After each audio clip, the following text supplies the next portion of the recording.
If you can't hear me, let me know at any point. Feel free to speak up on the line or post a message on Adobe Connect. Today we'll be hearing from Agnes Karmaus, an Integrated Laboratory Systems Incorporated contractor supporting the NTP Interagency Center for the evaluation of alternative toxicological methods. The presentation is entitled Food Use Chemicals in ToxCast, Identification, Curation, and Evaluation. Before we get started, though, I'd like to ask to see if there's any updates. Are there any Tox 21 updates?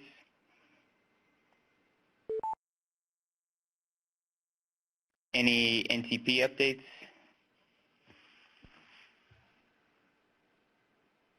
Any NCATS updates? This is Rick. Actually, this is Rick Paulus. I don't know if this is an update, but members of the EPA and the NCATS and NTP just completed a workshop in Germany with dialoguing with members of the EU tox risk community and identified some areas of potential common interest and collaboration. So it was a productive meeting and hopefully will yield some fruit. Thanks. Yeah, great. Thank you. Any FDA updates?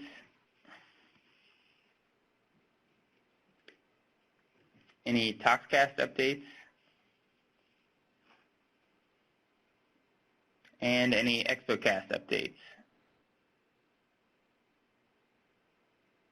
All right, great. Well, thank you so much.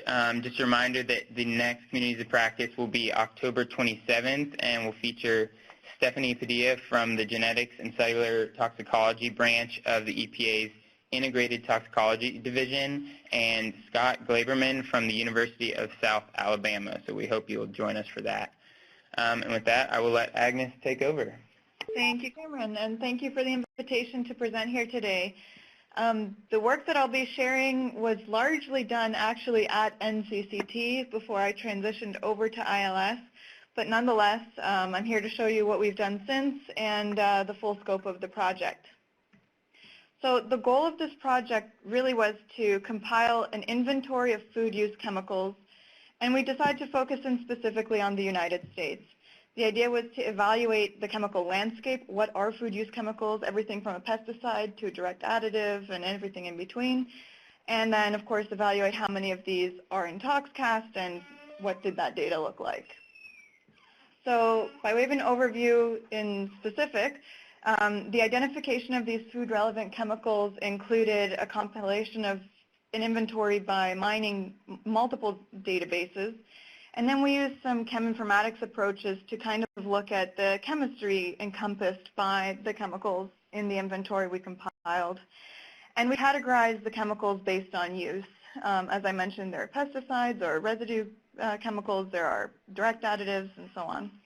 And then, of course, we looked at the coverage in ToxCast, and we focused in on cytotoxicity and overall total number of assays hit rather than going to mechanistic. But of course, that's something to follow up on. So just to begin, on the left are listed a whole bunch of acronyms for the databases that we mined to identify food-relevant chemicals. The top one is the FDA's Everything Added to Food in the U.S. Then we have SCOGS and GRAS databases. These are all GRAS, or generally recognized as safe, chemical inventories. In these four databases, including FEMA's GRAS, this is the Flavor and Extract Manufacturers Association GRAS designations, these first four database inventories were collectively deemed direct food additives for the purpose of our use categorization. In the middle, darker gray shading, we have food contact substance inventories. There's an FDA inventory for effective food contact substances and an indirect additives in food contact substance inventory, as well as a TOR database, and cumulatively these we deem to be quote-unquote food contact substances. And finally, we pulled the Allenwood database of pesticides and called these all potential pesticides used in food. So these 3 use categories were our total. This represents a complete CAS inventory of 11,000, but there are duplicates across the multiple inventories, not just within a category or use category, but across use categories. So in order to identify a unique list of chemicals, we prioritize the chemical to the upper category. For instance, if it appeared in both food contact substance and direct additive inventory, we would call it a direct additive for the purpose of the study. And so once we did that kind of uniqueification, we ended up with the total of 3,888 direct food additives from all the databases, 3,039 food contact substances, and 1,732 pesticides, which is a unique chemical inventory of 8,659 chemicals. And out of those chemical lists, we looked at how many are actually in ToxCast, and you can see on the far right here that 1,530 of those chemicals across the 3 use categories were in ToxCast, which is actually a pretty good number. So the first thing we wanted to do was look at the chemical diversity represented in this. Forget ToxCast for a moment and let's just talk about those 8,000 food-relevant chemicals. We decided to do some chemical fingerprinting wherein you take a chemical structure and different motifs or functional groups or chemical properties get annotated with zeros and ones. Is it there or is it not? And it kind of creates a barcode or a fingerprint for a chemical. So we used 2 different barcode databases. In this case, we used PubChem fingerprint descriptors and Max fingerprint descriptors. They're totaling nearly 1,000 descriptors. And on the very bottom, I've just shown you examples of PubChem fingerprints. So there are 881 different fingerprint components. Here on the bottom of the slide, you see listed component 134 to 142. And basically, for example, 136, because it's the shortest, are there greater than or equal to 2 rings of any size, size 4. So if there's a ring, doesn't matter if it's carbons or nitrogen in the ring, if it has a ring, 2 of them, size 4 in the ring, that chemical would get a 1, and a chemical who didn't have that structurally, apparent would get a 0. And in this way, we can develop fingerprints for every single chemical. So here's what it looked like. It was just one matrix, one table. Across the top, you have those fingerprint numbers, like I showed you, from 1 to across however many. And then across the left, we would have the chemicals, chemical 1, 2, 3, 4, 5. And whether a fingerprint was there or not, we have ones and zeros. And in this way, we end up with a barcode or a fingerprint unique to a chemical.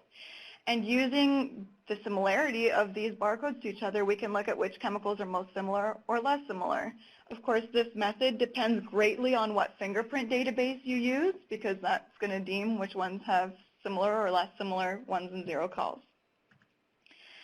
So we used a self-organizing map approach to try and group together the chemicals that had the most similar fingerprints, or these barcodes that I just described. This algorithm is trained using an unsupervised learning where the samples were just grouped based on similarity. So what we did is we told the map how many bins we wanted, take all of our chemicals, we had 8,000 chemicals, and put them into bins. We gave it 480 bins, aiming for so many chemicals per bin, and just said, keep clustering them until you identify which barcodes that are most alike end up in the same bin. And then we want to lay out the bins in this grid, kind of how I've shown on the bottom in the honeycomb pattern. I want you to put the bins that are most like each other next to each other. So not only do you have chemicals that are most similar together in one bin, but the neighboring bins should contain groups of chemicals that are most similar and so on. So this is what it looked like. We basically told the computer, here's the layout we want. There are 480 bins. Keep going and iterating until you've determined that you are happy and that by moving one chemical out, you don't end up with a better grouping.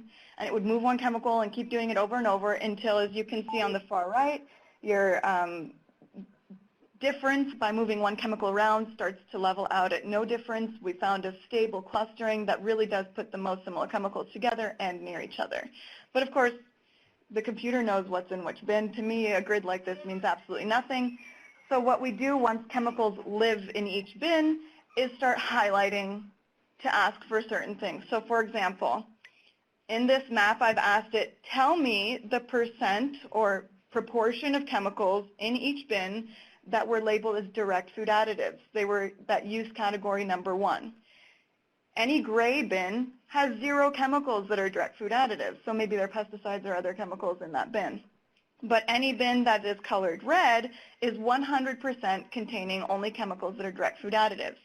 And we see that there's kind of a little cluster in the mid-bottom right of the plot that contains chemicals that are really only direct food additives. There appear to be a few structural chemical motifs and fingerprints that are really unique to this particular use.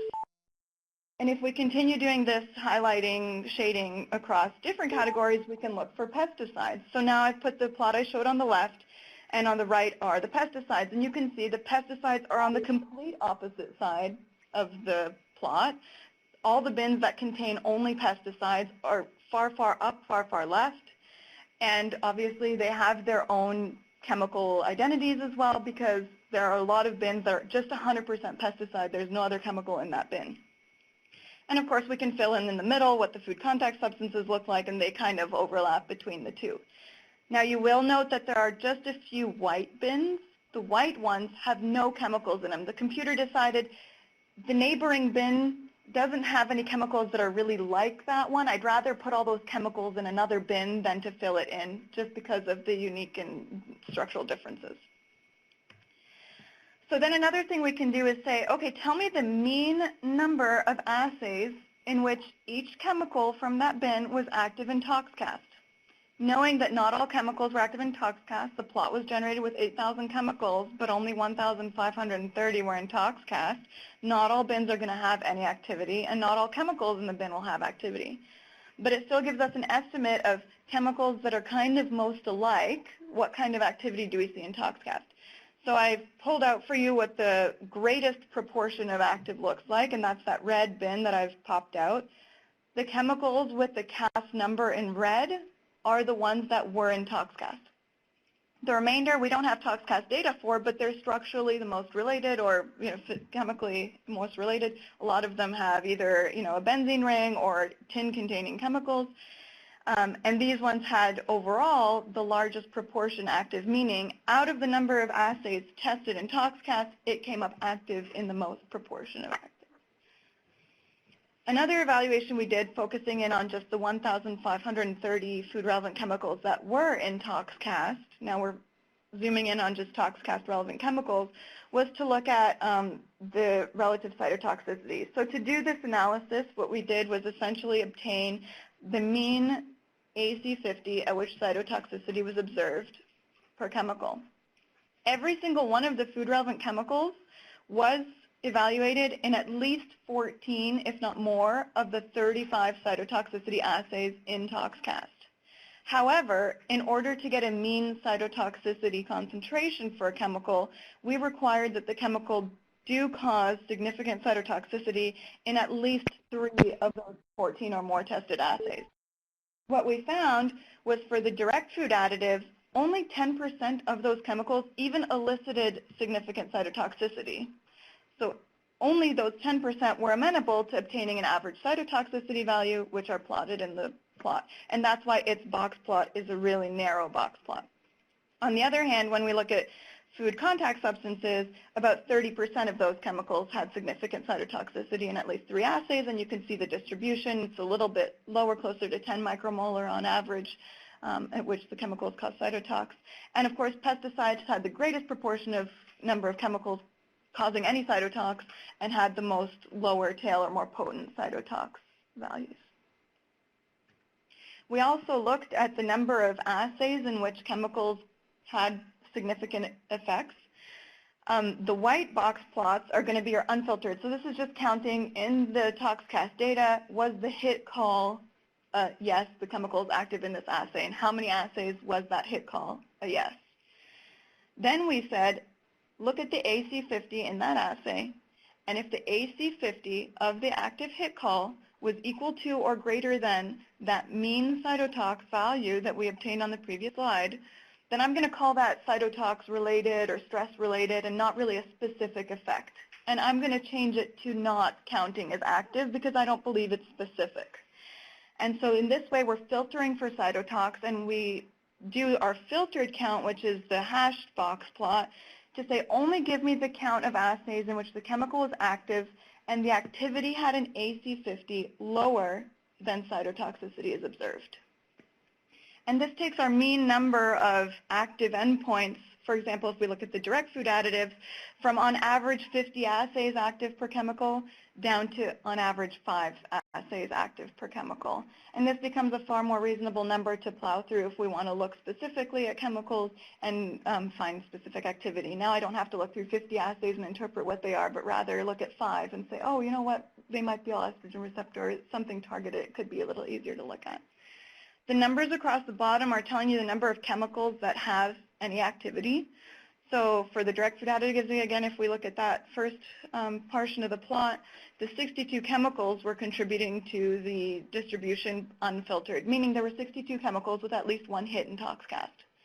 But after we filter for cytotoxicity and look for activity below cytotox, only 52 chemicals had at least one hit, meaning there were 10 chemicals where all activity was observed around the concentration of cytotoxicity and was deemed to be nonspecific.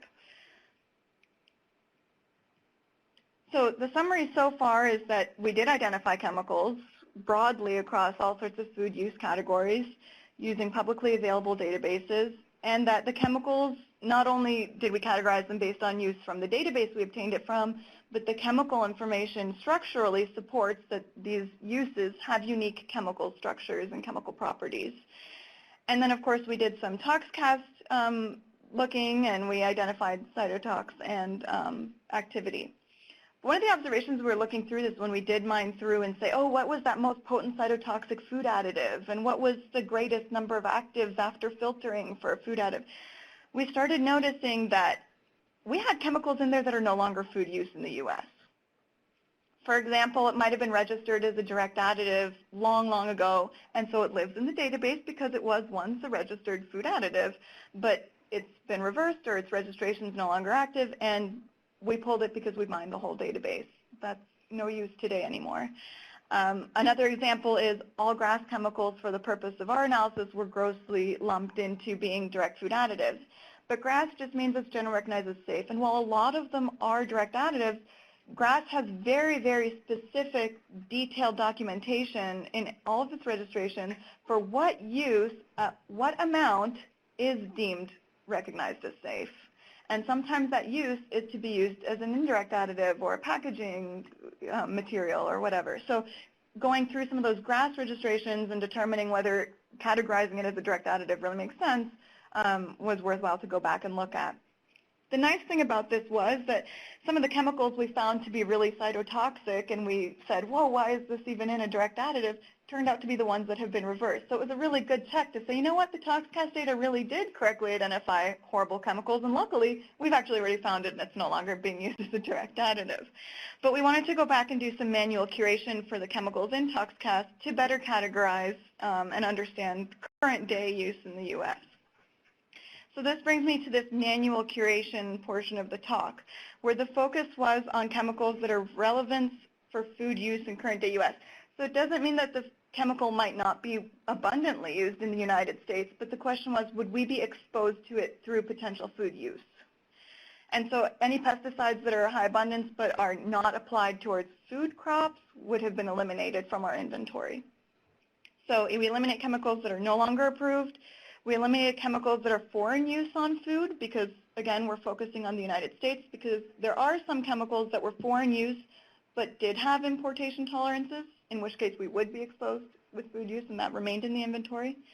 And then, of course, for our use categorization, we wanted to incorporate not only the use but exposure likelihood. If something was really just a residue and was really, really low exposure likelihood, we bin that into the last category. So here's an example of the 616 direct food additives, formerly 616 formerly. So in the analysis that I showed up to now, in the cytotox plots and the hit counts that I showed you, we had 616 direct food additives. When we did the manual curation, 550 of those were confirmed, yep, they're good in the direct food additive, their current day, their U.S. use. 28 of them we determined are no longer food use at all. So they got eliminated outright. 54 of them we recategorized into what we now are calling indirect additives as opposed to food contact substance. These are things that we packaging or sanitizing, could come in contact with food. And then we had 39 chemicals that ended up in the pesticides or residues category. So you can see that we really are shuffling where some of the chemicals belong in terms of our annotation. And if we look across the other three categories, in the middle you have the formerly food contact substances, and on the bottom in orange you can see that with our new categorization we ended up with 339 that were deemed indirect. And of course on the far right you can see the former pesticide category, where 219 of them we determined are actually not food use at all. So you see a big slice, that's the lightest blue. And after refining and moving things over from the other categories, we ended up with 406 chemicals that were pesticides or residues. In this annotation, we do have 90 chemicals that we allowed more than one category for. For the most part, they overlap either between direct additive and food contact or between food contact and pesticide or residue. But in total, the unique count of chemicals that remain food relevant in the ToxCast inventory is 1,211. So if we take those 1,211 and redo our cytotoxicity, you can see that the number drops a little bit. The direct food additives 9.7% have cytotox. The indirect additives drops quite significantly from 30 to 24, and of course the pesticide residues are at 40%.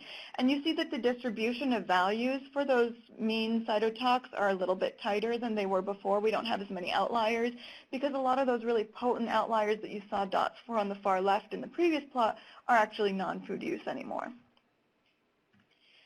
This plot shows you what the filtered box plots had shown before. In dark dots, I've organized the 1,211 food use chemicals from left to right, just all chemicals. And there's a black dot showing you the unfiltered, so how many assays did that chemical hit. And on the far right, you can see some of those dark spots. Then I overlaid in color, colored based on the current use category, how many assays did that chemical hit after we apply the cytotoxicity filtering, same thing I had described previously.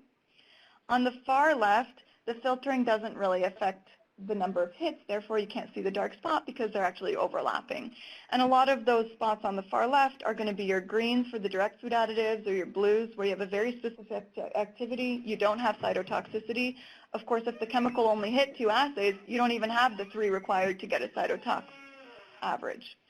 On the far right, you can see a lot more red points. These are your pesticides. These ones did have cytotoxicity, and they hit up to 200 chemicals when we don't account for cytotox. But when we filter for cytotox, you can see that number dropping down to about 10, 20 assays per chemical. And so this kind of shows you which categories or which colors of point are affected the most by the cytotox filtering, and on average, what number of assays we see hit. So it was just a more granular way to visualize what was in a box plot previously. So summarizing overall, of course, we identified a unique count of 8,659 food use chemicals, which may not all be food use current day as we now know, right? We used the chemical fingerprinting approach to inform on whether the usage was a good way to delineate unique chemistries, which was confirmed in our chemical analysis. And then we honed in on the chemicals that were represented in ToxCast, which originally was 1,530, but after manual curation, we know is 1,211 chemicals, which breaks into 556 direct food additives, 339 indirect, and 406 pesticides or residues. And overall, what we noticed with both cytotoxicity and hit count is that the food additives are not only less cytotoxic, but elicit fewer number of assays in which they are active than the direct food additives, as opposed to pesticides and residues, which had the most cytotoxicity and the most assays in which they were active. Of course, following up on a lot of these to look at what that bioactivity is or to look at which ones are most potently cytotoxic is absolutely worthwhile, and it's something we intend to pursue. But the first thing we did for our next step, and this is where I'm just going to finish to say this is our current work, is that in the interim, while we were conducting all of this analysis, the chemical and product categories database was released. This was work done by a group here at EPA, actually, which is published in a manuscript by Dionisio et al., where they compiled and annotated 12 different resource databases which had use information, and this was globally resourced, so there's a lot of European resources included as well as American, and they have actually over 40,000 chemicals in the database which have all sorts of use notations associated with it. What we did was mined their use terms for anything with the word food in the description category. And some of these are food sanitation, some of them are food pesticides, some of them are food additives. There's all sorts of things in there. And we just looked for the word food, which pulled 10,972 chemicals, which is close to the 8,000 we had in our US-centric database mining approach. We isolated out of that 10,972 those which are in ToxCast, and this gave us a list of 1,749 chemicals.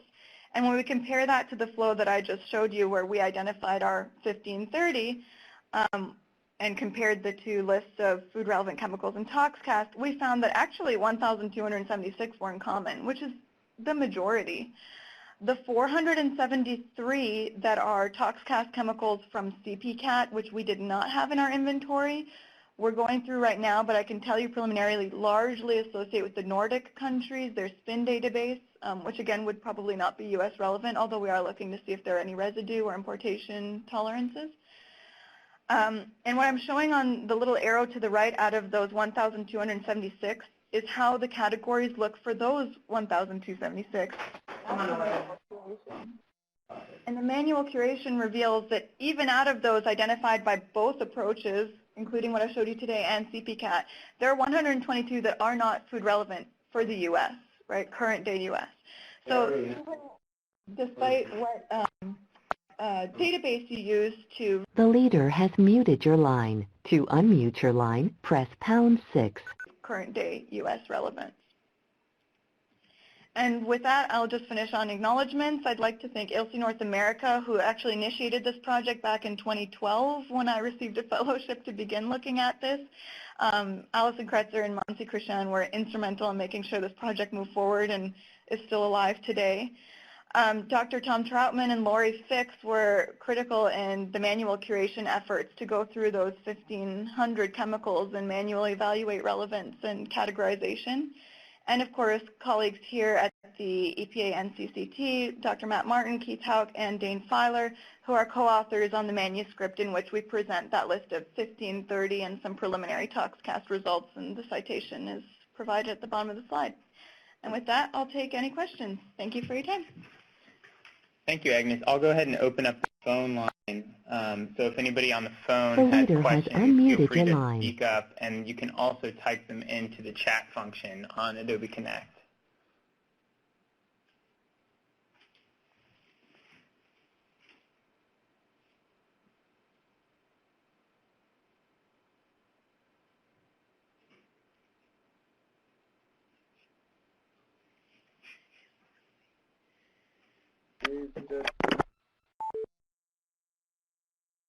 Is that a question on the phone line?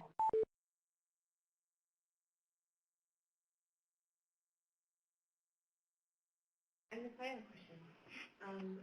So on one of your conclusion slides, you talked about how pesticides were more cytotoxic than indirect food additives, which is something you might anticipate because pesticides are usually residue, low exposure potential. What I'm wondering, did you do any comparisons to determine that those distributions were different from each other? And maybe you could talk a little more detail about how you decided that. So the distribution in terms of the mean cytotoxicity per chemical were not significantly different from one another, but rather for making that call, I was looking at the number of chemicals from that category that were causing cytotoxicity.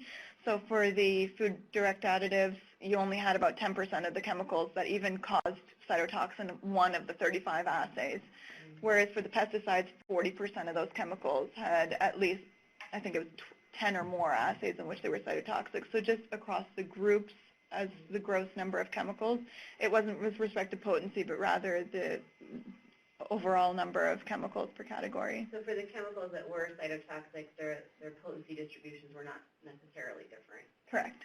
Do you think that the chemical structure differences between those chemical groupings play into an in vitro kinetic situation where the concentration in the cell is going to be different based on chemical structure, and how did that play out across like food additive versus pesticides?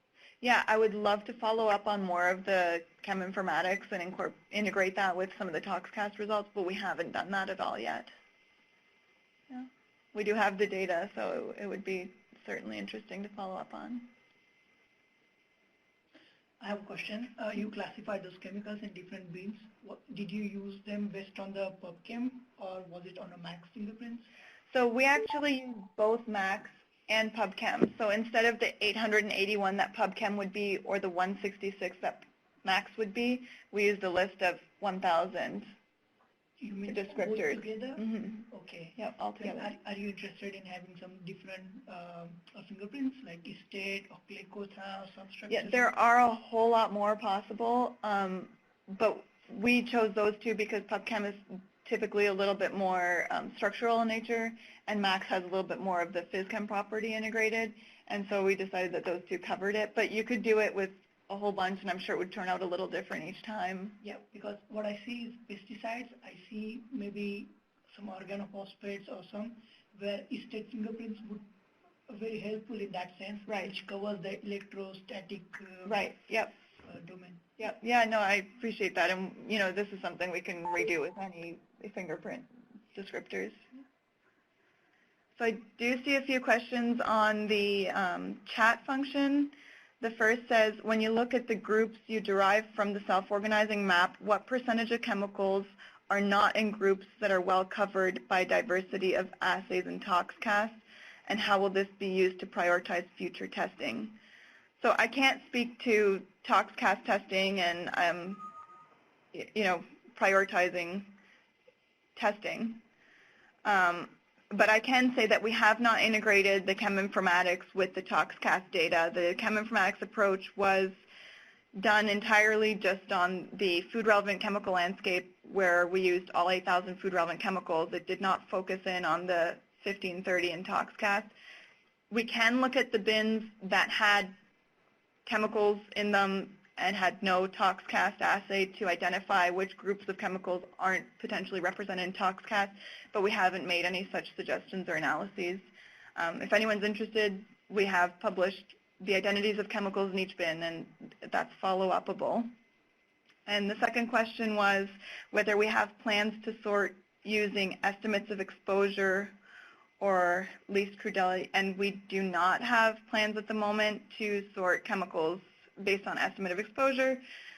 We tried to take exposure into account when doing the manual curation categorization, but exposure data is something that we're kind of having a hard time resourcing accurately. It's something we're definitely interested in trying to do. If anyone has suggestions, please feel free to email me. I can put my email back up.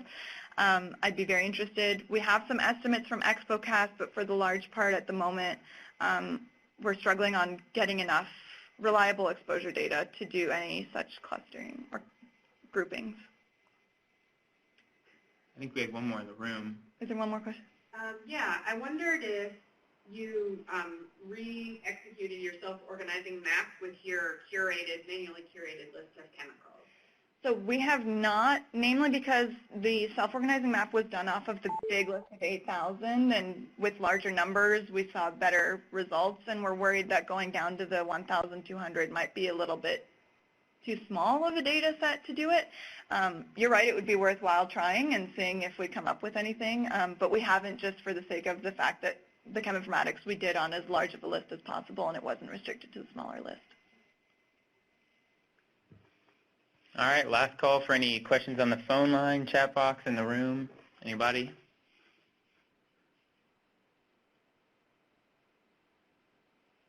All right, great. Well, thank you, Agnes, for joining us, and thank you, everybody else, for listening in. I hope you enjoyed it.